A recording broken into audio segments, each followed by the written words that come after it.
In the highlands of Cameroon, there is a lake that looks like paradise. Deep blue water, ringed by green hills, calm, completely silent.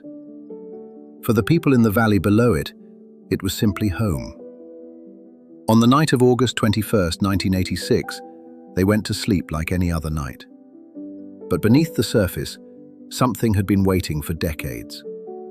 Pressure, building in the dark, invisible, patient. At around 9:30, the lake erupted. Not with fire, not with any sound they could understand. A vast white cloud rose from the water and began to roll downhill, toward the houses, toward the sleeping. No one woke up to run. There was nothing to hear, nothing to see in the dark. By the time it passed, the entire valley had gone silent. One man would open his eyes hours later.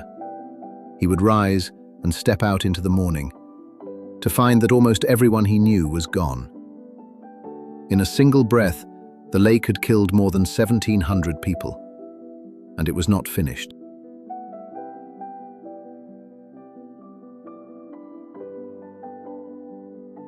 High in the northwest of Cameroon lies a remote and beautiful country of green mountains. Here the land rises in folds of forest and grass, far from any city. Hidden among these highlands are deep, still lakes. They fill the craters of ancient volcanoes, long gone quiet. One of them is called Lake Nyos, a sheet of deep blue water nearly 2 kilometers across. Cradled inside the crater of a sleeping volcano. Its water is unusually deep, more than 200 meters down. For as long as anyone could remember, it had simply been there. Calm, silent, a part of the landscape. In the valley below, small villages dotted the green hills. Nyos, Cha, Subum, Kam. A few thousand people lived here, spread across the farmland. They were farmers and herders, living off the land. They grew their crops in the rich volcanic soil, and they grazed their cattle on the open hills. Life here was hard but peaceful. Families had lived in these hills for generations. Children grew up within sight of the great blue lake. Some told quiet stories about it. Old legends warned that spirits lived in its waters, that sometimes the lake could rise up against the living. Most thought them only stories. The lake gave them water and fish. It seemed harmless. No one studied it.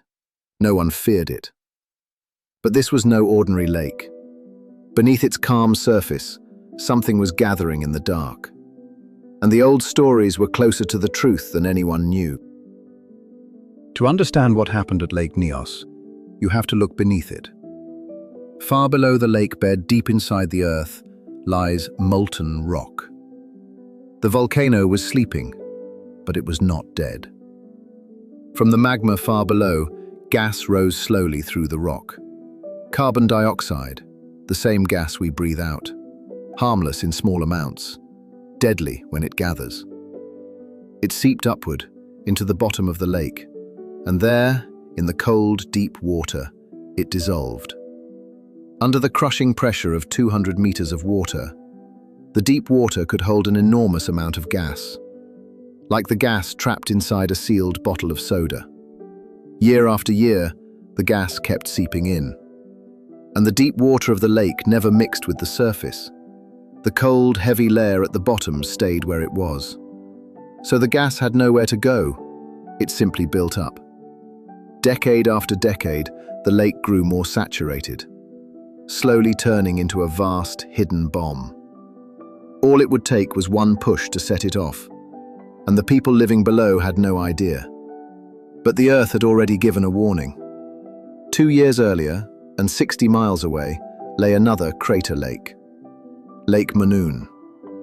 On a night in August 1984, something happened there. Along a road by the lake, 37 people suddenly died. They had collapsed where they stood, without a mark on them. At first, the authorities suspected a poison or an attack. But one scientist saw the truth. The lake itself had released a cloud of gas. It was a warning of exactly what was coming, yet few understood it in time. And at Lake Nyos, the pressure kept rising. It was the evening of the 21st of August, 1986. In the villages below Lake Nyos, the day was ending like any other. Families shared their evening meal and settled in for the night. Cooking fires burned low, children were put to bed. The air was warm, the lake lay flat and calm. By 9 o'clock, most of the valley was asleep. No one felt the danger that had finally come due. Deep in the lake, the balance had reached its breaking point. After decades, the saturated water could hold no more. Something gave it the final push. Perhaps a landslide slipping into the water. Perhaps the cold, deep layer shifting. To this day, no one knows for certain, but at around 9:30, the deep water rose. As it rose, the pressure holding the gas vanished, and the lake erupted. A vast column of water and gas blasted from the surface. It threw a fountain hundreds of feet into the night sky. A wave of water surged across the lake and over the far shore. And from the churning water, the gas tore free. More than a cubic kilometer of carbon dioxide released in moments. It formed a dense white cloud above the water. Heavier than air, it could not rise, so it fell. The cloud poured over the rim and down into the valley, moving at the speed of a racing car, up to 100 kilometers an hour. Silent, invisible in the dark, unstoppable. It flowed into Nyos, into Char, into Subum and Calm. It seeped into every home and every room. The gas drove the breathable air away. Cattle fell silently in the fields. Birds dropped from the trees. And in their homes, without ever waking, more than 1,700 people slipped away. Hours later, one man opened his eyes. He was weak and sick, barely able to move. His head pounded. His body would not obey him. He did not know he had been unconscious for hours. Slowly, he pulled himself up from the floor. The house was silent, far too silent. He called out to his family. No one answered. He found them where they had slept. They were gone. All around him, the people he loved would not wake. Confused and terrified, he staggered to the door. He stepped out into the grey morning light and found a world that had died in the night. The village was utterly still. No voices, no footsteps, no morning sounds at all. Cattle lay motionless across the green fields. Not a single bird was singing. He walked through the silence, searching for anyone alive. A few others stumbled out, dazed and sick like him. Survivors, scattered and broken, among the lost. Many had lost everyone they knew in a single night. And the lake itself had changed. Its clear blue water had turned a deep, dull red. The eruption had dragged iron from the depths up to the surface. The beautiful lake now looked like a wound in the earth. Word of the disaster spread slowly out of the remote hills. When the first outsiders arrived, they could not comprehend it. Whole villages lay silent, with almost no one left to bury the dead. In all, 1,746 people had died, along with thousands of their animals. The world had never seen anything like it. In the days after the disaster, the world struggled to understand. How could 1,000 people simply die in their sleep? There was no fire, no flood, no storm. No marks upon the dead, no sign of what had killed them. Scientists flew in from around the world. Geologists, chemists, and doctors came to the silent valley. At first, no one could agree on what had happened. Some believed a volcano had erupted beneath the lake. Others suspected poison, or even a secret weapon. The truth would prove stranger than any of these. The investigators turned to the lake itself. They measured its waters layer by layer, and deep down, they found it, saturated with carbon dioxide. The lake had been holding a vast reservoir of gas. Slowly, the picture came together. The deep water loaded with gas over decades. A single disturbance, a sudden release. A giant cloud of carbon dioxide, heavier than air. It had flowed down and smothered everything that breathed. They gave the phenomenon a name, a limnic eruption, an exploding lake.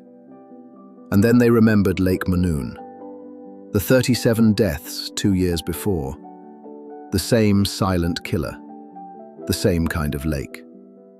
But the most frightening discovery was still to come. The gas at the bottom of Lake Nyos was already building again. The lake was reloading just as it had before. One day, without warning, it could erupt a second time. And Nyos was not the only lake holding its breath. The question was no longer what had happened, but how to stop it from happening again. Now the world faced an impossible question. How do you stop a lake from exploding? You cannot drain a lake the size of Nyos. You cannot pull the gas out with machines alone. But scientists found the answer in the lake itself.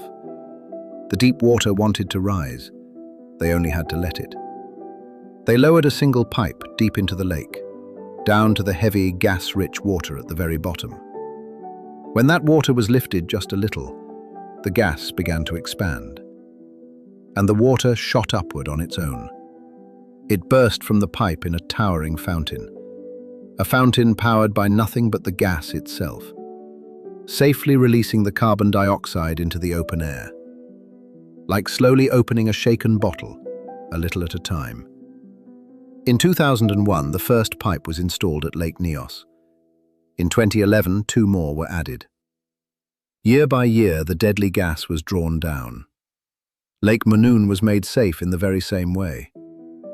In time, the lakes were no longer the threat they had been. But one danger still remained. The natural wall of rock that holds back Lake Nyos is weak. If it ever failed, a wall of water would flood the valleys below, putting many thousands of lives at risk far downstream.